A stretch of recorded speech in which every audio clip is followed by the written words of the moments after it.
YCP నేతలతో మాజీ CM Jagan వరుస సమావేశాలు కొనసాగిస్తున్నారు. ఓటమి తర్వాత వరుస సమావేశాలు జరుపుతున్న జగన్ ఇవాళ తాజాగా లోక్సభ రాజ్యసభ ఎంపీలతో సమావేశం కాబోతున్నారు. ఎన్నికల ఫలితాలు భవిష్యత్ కార్యాచరణపై చర్చించబోతున్నారు. ఉదయం 11 గంటలకు ఎంపీలతో జగన్ సమావేశం జరగనుంది. బీజేపీకి తమ ఎంపీల అవసరం ఉందంటూ అటు విజయసాయిరెడ్డి కూడా వ్యాఖ్యానించడం ఆసక్తికరంగా మారింది. ఈ నేపథ్యంలో తాజాగా తమ ఎంపీలతో వైఎస్ జగన్ సమావేశం అవుతున్నారు. ఇప్పటికే గత 2-3 రోజులుగా వరుస సమావేశాలు జరుగుతున్నాయి. క్యాడర్లో ఆత్మస్థైర్యం నింపే ప్రయత్నం చేస్తున్నారు జగన్. తాజాగా లోక్సభ రాజ్యసభ ఎంపీలతో సమావేశం కాబోతున్నారు. ఎన్నికల ఫలితాలు భవిష్యత్ కార్యాచరణపై ఈ సమావేశంలో చర్చించే అవకాశం ఉంది. ఉదయం 11 గంటలకు ఎంపీలతో జగన్ సమావేశం కాబోతున్నారు. అయితే ఇటు బీజేపీకి తమ ఎంపీల అవసరం ఉందంటూ విజయసాయిరెడ్డి వ్యాఖ్యానించారు. ఆయన ఏం మాట్లాడారో చూద్దాం. How many MPs TDP has got today? 16 MPs. And whereas, what is our strength, YSRCP strength in Andhra Pradesh Parliament MPs? It is 15. So there is only difference of one MP. We have 11 in Rajya Sabha, 4 in Lok Sabha, and they have 16 in Lok Sabha, TDP.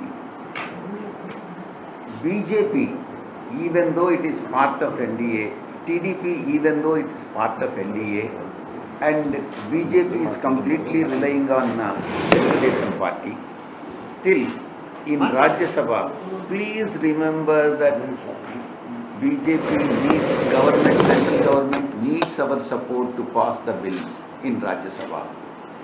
So they are totally dependent on TDP as well as YSRCP. There is no doubt in that. Numerically, we are also equally strong. We are as strong as Telugu Desam Party, even though we have lost power in state of Andhra Pradesh. How? ఇవాళ party ఎంపీలతో Jagan సమావేశం కాబోతున్నారు. లోక్సభ రాజ్యసభ ఎంపీలు ఈ సమావేశంలో పాల్గొంటున్నారు. ఎన్నికల ఫలితాలు భవిష్యత్ కార్యాచరణపై జగన్ చర్చించబోతున్నారు. ఉదయం 11 గంటలకు ఈ సమావేశం జరగబోతోంది. రాజేష్ జైన్ అవుతున్నారు. రాజేష్, జగన్ పార్టీ నేతలతో వరుస సమావేశాలు జరుపుతున్నారు. తాజాగా ఎంపీలతో జరిపే సమావేశానికి సంబంధించిన ఎజెండా ఏంటి? అసలు ఎంపీల సమావేశంలో జగన్ ఎలాంటి దిశానిర్దేశం చేయబోతున్నారు?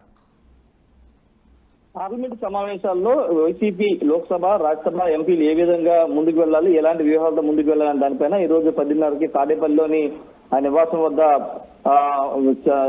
జగన్ ఎంపీలకి దిశానిర్దేశం చేయబోతున్నారు. లోక్సభ రాజ్యసభ సభ్యులు కూడా ఈ సమావేశానికి హాజరు కాబోతున్నారు. ముఖ్యంగా పార్టీ పరంగా పార్లమెంట్ సమావేశాలు ఏ విధంగా ముందుకు వెళ్ళాలని దానిపైన దిశానిర్దేశం చేసే అవకాశం కనబడుతుంది. అంతేకాదు నిన్న కూడా మనం చూసాం, పార్టీ నేతలతో సమావేశమైనప్పుడు, ఎమ్మెల్సీలతో సమావేశమైనప్పుడు ఆయన చాలా స్పష్టంగా ఒక మాట చెప్తున్నారు. జరుగుతున్న దాడులు, అంటే ఆంధ్రప్రదేశ్ లో వైసీపీ క్యాడర్ మీద జరుగుతున్న దాడుల గురించి ప్రస్తావిస్తూ ఆ దాడులను తిప్పికొట్టే విధంగా పనిచేయాలి, రక్షణ కల్పించాలి, అదేవిధంగా కార్యకర్తలకు అండగా ఉండాలని చెప్తున్నారు.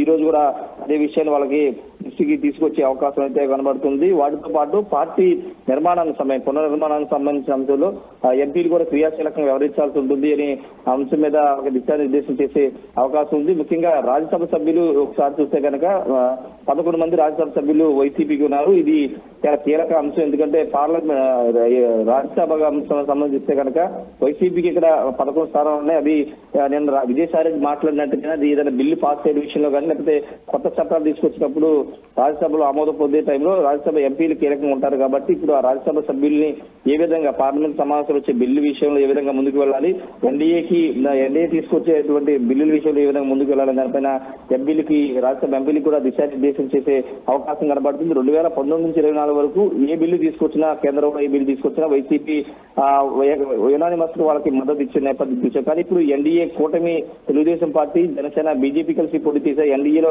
భాగస్వామి తెలుగుదేశం పార్టీ ఉంది. కాబట్టి ఇప్పుడు వైసీపీ రాజ్యసభ సభ్యులు ఎన్డీఏ ఏదైనా కొత్త చట్టాన్ని, కేంద్ర ప్రభుత్వం ఏదైనా చట్టాన్ని తీసుకొస్తే రాజ్యసభలో ఎలాంటి స్టాండ్ తీసుకుంటుంది, ఇండియా కూటమి వైపుకు నిలబడుతుందా లేకపోతే తిరిగి ఎన్డీఏ కూటమి మద్దతు ఇస్తుందా అంశం పైన కూడా ఈ రోజు క్లారిటీ వచ్చే అవకాశం కనబడుతుంది. ఎందుకంటే రాజ్యసభ సభ్యులు అత్యంత కీలకంగా ఉంటారు కాబట్టి వాళ్ళే కీలకంగా మారే అవకాశం అయితే కనబడుతుంది. వాటితో పాటు పార్లమెంటు వారీగా అక్కడ గెలిచిన 4 పార్లమెంటు స్థానాలకు సంబంధించిన అంశాలు, అక్కడ గెలిచిన అంశాలకు సంబంధించి రాజేష్, ఇక్కడ విజయసాయిరెడ్డి వ్యాఖ్యల మర్మం ఏంటి అంటే అంశాల వారీగా తాము ఎన్డీఏకు మద్దతు ఇస్తామని విజయసాయిరెడ్డి చెప్పినట్లా, లేదంటే ఎన్డీఏ తమపై ఆధారపడి ఉందంటూ ఆయన వ్యాఖ్యానించినట్లా?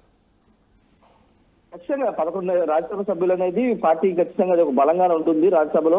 అయితే ఇప్పుడు విజయసాయి చేసిన వ్యాఖ్యలు ఖచ్చితంగా అది ఇప్పుడు ఎన్డీఏ కేంద్ర ప్రభుత్వానికి ఇప్పుడైనా ఏదైనా క్లిష్టమైన అంటే ఏదైనా బిల్లు పాస్ అయ్యే సమయంలో ఆ సభ్యులు ఖచ్చితంగా ఇండియా కూటమి ఈ బిల్లుని వ్యతిరేకించిన సందర్భంలో ఇప్పుడు వైసీపీ రాజ్యసభ్యులు కీలకంగా మారుతారు ఆ బిల్లు పాస్ అయ్యే విషయం. కాబట్టి అలాంటి సమయంలో ఎలా ముందుకు వెళ్ళాలి, ఎలాంటి వ్యూహాలతో ముందుకు వెళ్ళాలి, పార్టీ పరంగా లేకపోతే భవిష్యత్తు అంశాలు దృష్టిలో పెట్టుకుని ఏ విధంగా ముందుకు వెళ్ళాలనే దానిపైన ఈ రోజు జగన్ రాజ్యసభ సభ్యులకి ఎంపీ లోక్సభ సభ్యులు కూడా దిశానిర్దేశం చేస్తారు. ప్రస్తుతం అయితే పార్లమెంట్ లో కొత్త బిల్లులు ఏమీ తీసుకురావట్లేదు ఈ సమావేశాల్లో. రేపు వర్షాకాల సమావేశం వర్షాకాల సమావేశం వచ్చేదాన్ని జరుగుతాయి కదా, అప్పుడు ఏదైనా కీలక బిల్లు తీసుకొచ్చిన సందర్భంలో ఏ విధమైన వ్యూహాలతో ముందుకు వెళ్ళాలని దానిపై ఈ రోజు మాట్లాడే అవకాశం కనబడుతుంది. మాట్లాడి ఒక స్టాండ్ తీసుకునే అవకాశం కూడా కనబడుతుంది.